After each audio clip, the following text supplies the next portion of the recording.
Howdy ho, ladies and gentlemen, Brian Von VA here, back at it again, ready to tickle your itty-bitty little funny bones with another set of D&D stories.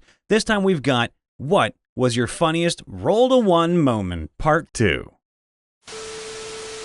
Had a DM once who enjoyed having creative extremes for Nat 1s and Nat 20s. This was our first Nat 1 of the campaign, and this is how we knew it was going to be a really fun one. Session 1 begins. Upon meeting for the first time, our halfling rogue wanted to deceive the party's lawful do-gooder paladin into thinking he was just another one of the child street urchins running around, so he would take pity on him and give him money. The DM has them both roll competing skills to see who succeeds. The halfling rolled really bad, like a 2 or 3, so we all laughed thinking that the rogue was definitely found out. Not going to pass as a child. Merely as a formality, the paladin rolls to see if he believes the rogue. The table exploded in an uproar as we all watched the die fall on a natural 1. We all looked at the DM in anticipation to see what would happen. So the DM ruling goes like this. He, the DM, thinks silently for a few seconds, puts his elbows on the table, fingers together with an evil grin on his face, and says to the paladin, "You are not convinced that this short person is a child." The paladin perked up with victorious relief and says, "Aha!" at the halfling.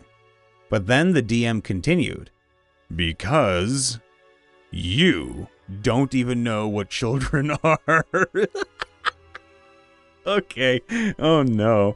You have no concept of children. If you see a child, you believe they are just the adults of some smaller race, which was true in the case of the rogue. The halfling rogue failed to convince the paladin that he is just a child because, to this paladin, there's no such thing as children. He's never seen one and doesn't remember being one, so naturally, the rogue got caught, but the paladin got a new character quirk. And since this was just the beginning of Session 1, it set a hilarious precedent that for the rest of the campaign, that PC had no concept of offspring or babies, which was especially funny when there actually were children, baby monsters, or even eggs around.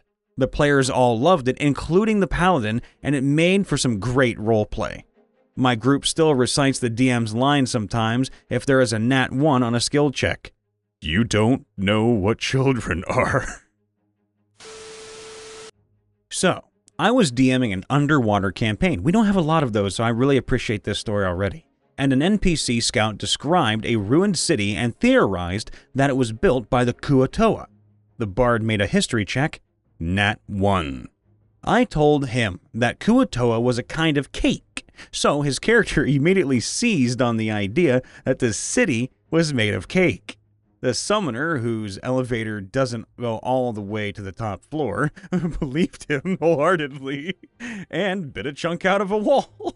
Nat 20 strength, but a Nat 1 perception, so he didn't learn any different. After a while, the ranger made a perception check to listen on the other side of the door. Nat 1, now he looks around and thinks to himself, maybe this city is made of cake.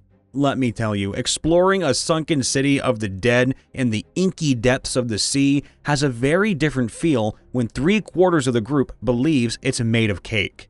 Side note, the group now refers to themselves as the Cake Squad. Mine wasn't actually a DM-sanctioned role, but a personal role of mine made to develop my character. Playing Curse of Strahd and talking to Irina, wanting us to go bury her father's body. I decided to make a roll to see if my character would be into her or not, high being no and low being yes. Nat 1. My party then decided someone should stay behind while they head to the church with her father's body. So I eagerly volunteer and take the opportunity to flirt with her. With the DM this time. And got an 8. I hear my DM's die hit the table and he instantly bursts out into laughter and then mild sadness. She rolled a 3. I successfully wooed Irina. Now the thing that makes this story even better is that I'm a 6'7" lizard man who cares about literally nothing in life except food and now Irina. A hilarious roll-to-1 moment just happened in the last session I ran. The party was having dinner with a pair of cultists and trying to get information from them, and the always paranoid, sneaky kobold rogue of the group was sneaking around the dining room gathering information and jamming doors once he realized there were undead reinforcements waiting in the wings. He rolled to sneak under the table and stealth his way under the chairs and onto the other side of the room. Natural 1. I rolled a perception check for both cultists, expecting the battle to ensue shortly after one of them noticed. 2 natural 1s. So it would seem that, at the exact moment the kobold bumped into a chair and caused it to clatter across the ground, the cultist at the head of the table sneezed so hard he nearly fell out of his chair, and the other cultist was distracted with catching him. Unearthly luck this party has. Rolled a 1, huh? I'm the DM for my group, so I have a couple of good ones. My party was in a small town and passed their perception check with a nat 20, figuring out that the mayor of the town was actually a shadow elemental disguised as the dead mayor. Our half-orc barbarian decided that she wanted to slap the fake mayor and rolled a nat 1. This resulted in her twirling around and managing to land a mighty slap to her own face, which promptly knocked her out. The party then took her up to the room that they were staying in, as they were already in the bar, and attempted to wake her up. The druid managed to get a nat 1. Next, the rogue tried. Nat 1. Finally, our wizard tried and managed to get, I think it was a 12, and woke her up by dousing her with water. Our poor barbarian woke up slapped by herself, slapped by the druid, slapped by the rogue, and doused in water, down a couple hit points. The fact that the barbarian got a natural 1 on slapping the fake town mayor is actually a good thing, but what came after was hilarious. Our rogue asked me to make a distraction so she could steal a very expensive piece of ore. I was holding a piece of said ore, which was more fragile than glass. My character decided the best distraction would be to drop it. My DM had me roll deception to make it look like an accident. Natural 1. My character jumped in the air and chucked the ore at the ground, causing it to shatter right in front of the guards. Needless to say, I had to pay for it. It was about 3,000 gold, which I did not have. So now I am a wanted man, and the rogue did manage to steal a piece of the ore, though, so yeah, that's cool, that's cool. I was the DM. The two players were up-and-coming fighters, just making a name for themselves in the city. They were battling an ogre on a coastal cliff. The battlemaster decided to use his whip to try to pull the ogre closer so it wouldn't fall off the cliff when it died, as its intact head would fetch them more gold. You can see where this is going. Roll to attack. Rolls a nat 1. The ogre grabs his whip and flings him right off the cliff, 40 feet into the ocean. We were doing a more realistic game, so everyone fully expected him to die. Instead, the other player and his one-armed henchman, affectionately named Lefty, attempt to save him after killing the ogre, which also fell off the cliff upon death. In the process, Lefty falls in after him, and the last the champion fighter saw of them before running to the city for help was his only two friends drifting farther out to sea on the back of a dead ogre.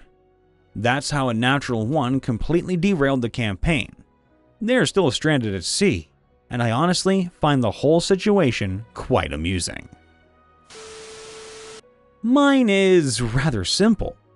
All the time during the campaign with my first character ever, a tiefling warlock outlander, I was really good at animal handling roles. If I remember correctly, I wasn't even proficient in it.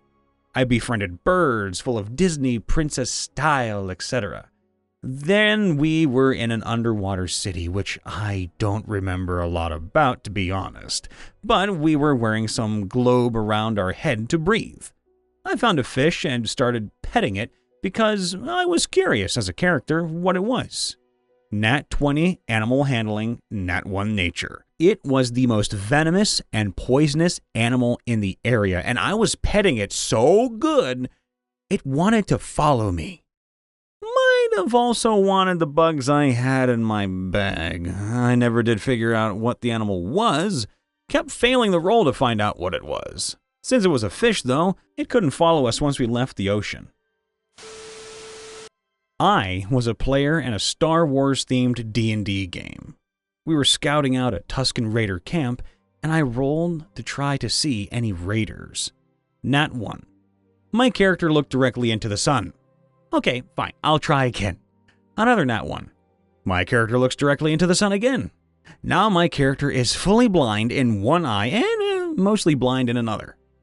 We eventually get spotted, so being an idiot, I decide to shoot my blaster at a raider. Another Nat 1. I shoot myself in the foot. I eventually made up for it when I looked a Sith Lord dead in the eyes, mid-monologue, and hit him with a bomb dealing max damage. But I will never forget rolling 3 Nat 1s in a row. I stealthily creep up to the door of the crypt and stealthily crack open the door. Okay, roll me 2 stealth checks. Rolls a 17 and a Nat 1. You sneak up to the door of the crypt like a shadow in the night. Not a single noise is heard as you approach. As you attempt to peek through the door, you trip and open the door wide with your face. The skeleton inside notices you as you face plant at its feet. Hey everybody, Brian Von Vier here, checking in after the vid. Make sure to leave a like, to subscribe, and to ring that bell to get notified whenever we post or if we happen to go live. And if you've got a story to tell all on your own that you'd like us to read out live in a stream or on a video, head on over to r/MrRipper and submit it in there. If you'd like a little bit extra stories, come on over to our secondary channel, Riptovia, where we have a little bit of the same, but a little bit of different content. Trust me, you're not going to regret it. Links are in the description below. And using a little itty-bitty help action, you can come say hi to me, your favorite narrator and voice actor from Ohio, over on Twitch and on YouTube. Brian Von Vier, links are in the description too. As a positive note, as I try to end these always on a positive note, I'd like to say one simple thing today to everybody out there listening in, because I try to do this very calmly, very gently. Everyone out there is worth it. What are you worth? It. What is it? It being life, it being love, it being a good job, a good education, it being friendship, it being worth feeling like you deserve to wake up every single morning and smile. You have a lot of anxieties in the world. We all do. The world is not a centered place. It's on fire, it's drowning, it's burning, there's no end to the chaos, but to you, the listener, to you, the viewer, to you, the D&D nerd who has come to this channel just to watch and listen to something funny, you're worth it, no matter who says what or what you feel deep down inside. So all the love, please be safe, and we will see you next time. Bye for now.